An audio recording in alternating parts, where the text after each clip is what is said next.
Shalom. आज आपके साथ में खराई मेरी पहचान, इंटीग्रिटी इज माय आइडेंटिटी, इस विषय पर बात करना चाहता हूँ।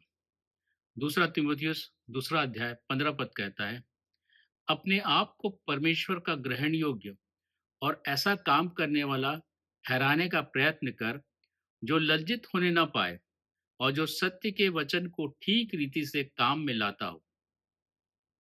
यहाँ पौलुस तिमुथियुस के बारे में कह रहा है, को समझा रहा है, सिखा रहा है कि अपने आप को परमेश्वर के ग्रहण योग्य और ऐसा काम करने वाला ठहराने का प्रयत्न कर कि लज्जित होने ना पाए। मतलब तेरे किसी काम से तू लज्जित ना हो और परमेश्वर तुझे ग्रहण करे और सत्य के वचन पर चल। ये पौलुस तिमोथी को शिक्षा दे रहा है। आज ये शिक्षा हमारे लिए बहुत जरूरी है कि हम इसके हिसाब से जीवन बिताएं।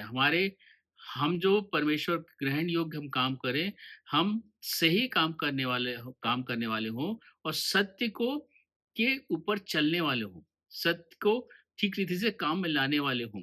और ऐसा जीवन हम तभी प्राप्त कर सकते हैं जब हम अपने जीवन में खराई को लेके आते हैं। जब हमारे विश्वास में शुद्धता होगी, जब हमारे बातों में सच्चाई होगी, जब हमारे काम में ईमानदारी होगी, तो ये 3 चीज़ हमारे जीवन में खराई को लेके आएँगी और हम उस खराई को प्राप्त कर पाएँगे और इस खराई के जीवन के द्वारा हम परमेश्वर पिता को प्रसन्न कर सकते हैं। बिना हम इस खराई के लिए हम परमेश्वर के सामने ग्रहण योग्य नहीं हो सकते। हम ऐसा काम ही नहीं कर सकते हम जिसके जो हमें लज्जित ना करे। इसलिए खराई हमारे जीवन के लिए हमारी प्राथमिकता है, हमारी आवश्यकता होनी चाहिए कि हम अपने जीवन में खराई को लेकर आए।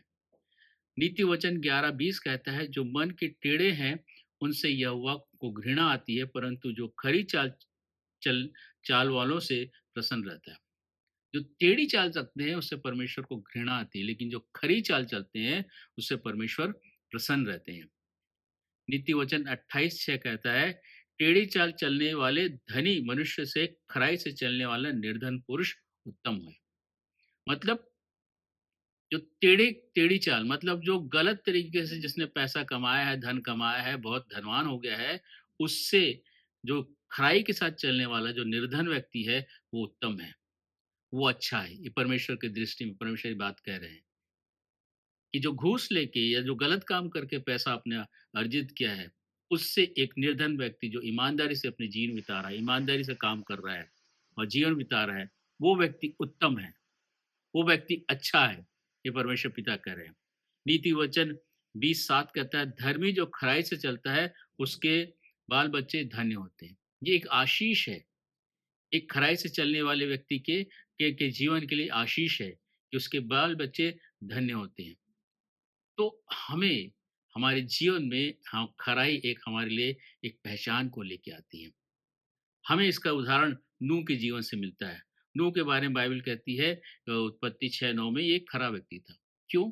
क्योंकि नूह विश्वास योग्य था, आज्ञाकारी था। परमेश्वर ने उसको जो आज्ञा दी थी, उस आज्ञा को उसने पालन किया। विरोध में, विपरीत परिस्थिति में भी 100 साल तक उस जहाज को बनाते रहा और परमेश्वर के प्रति आज्ञाकारी रहा। बड़ी ईमानदारी से उसने उस काम को किया और उसके बातों में सच्चाई थी, विश्वास में सच्चाई थी कि परमेश्वर पर विश्वास करता था और वही बात करता था, वो लोगों को समझाता था कि अंत का समय है और काम करते गया। और उसका परिणाम क्या हुआ? वो और उसका परिवार उस जय प्रलय से बचाया गया। यूसुफ बहुत ईमानदार था, विश्वास योग्य था। जब पोतीफर की पत्नी उसके पास आती है तो वहां से भाग जाता है, अपने आप को उस बुराई से बचा लेता है और उसको परमेश्वर उसके साथ-साथ था, परमेश्वर उसके हर काम को सफल करता था और वो कैसे कैसे उसको छुड़ाकर उस देश का प्रधानमंत्री बनाता है। ये उसकी खराई के लिए उसका रिवॉर्ड था। ये उसके जीवन में ईमानदारी का सच्चाई से जो जीवन बिताता था उसका वो रिवॉर्ड था उसके लिए, जो प्रधानमंत्री बनता है। इसी प्रकार हम दानियल, शद्रक, मेशक, अबेदनगो को देख सकते हैं। ये ये चारों भी परमेश्वर के प्रति बहुत ईमानदार थे, आज्ञाकारी थे। इनके जीवन से, इनकी बातों से परमेश्वर के प्रति ईमानदारी दिखती थी। इनकी बातों से, इनके कार्यों से ईमानदारी दिखती थी, सच्चाई दिखती थी, खराई दिखती थी। और क्या हुआ? इनको भी ऊँचा पद मिला और इनके जीवन से परमेश्वर को महिमा मिली। तो हम इन जीवनों से हमको ये सीख मिलती है, हमको ये सीखने को मिलता है कि हम अपने जीवन में खराई को लेके आएँ। हमारे विश्वास में शुद्धता हो, हमारे बातों में सच्चाई हो, हमारे कामों में ईमानदारी हो और जब ये तीनों चीज़ होगी, ये तीनों चीज़ मिलकर मेरे जीवन में खराई को लेके आएँगी। और एक खराई मुझे एक पहचान देती है। ये खराई मुझे लोगों से अलग करती है, लोगों से एक अलग पहचान देती है। लोग मुझे पहचानने लगते हैं, हाँ, इस व्यक्ति में कुछ अलग बात है। और यही पहचान मुझे एक अवसर देती है कि मेरे जीवन से परमेश्वर को महिमा मिले। हम परमेश्वर की बात कर सकते हैं, हम यीशु मसीह की बात कर सकते हैं और ये खराई लोगों के जीवन को बदल भी सकती है। मेरे जीवन की खराई लोगों के जीवन को बदल सकती है।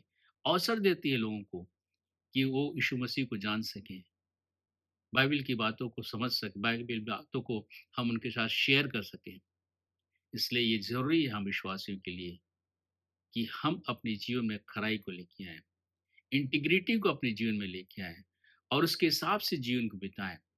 जो खराई जो है, जो एक अच्छे चरित्रों का जो समूह है, हर अच्छाई मेरे जीवन में हो, हर अच्छे गुण मेरे जीवन में हो, ताकि वो खराई मेरे जीवन में हो, वो खराई मेरे जीवन से दिखे, मेरी बातों से, मेरे कामों से, मेरे व्यवहार से वो खराई दिखे, ताकि लोग मुझे अलग से पहचाने, जाने, आइडेंटिफ़ाई करें और पूछें मेरे पास आके, आपका जीवन ऐसे क्यों? तो वो ये अवसर मिले मुझे कि मैं उनको प्रभु यीशु मसीह के बारे में बता सकूँ और खराई के जीवन के व्यतीत करने के द्वारा परमेश्वर की आशीष जो मेरे जीवन में है, वो आ सके।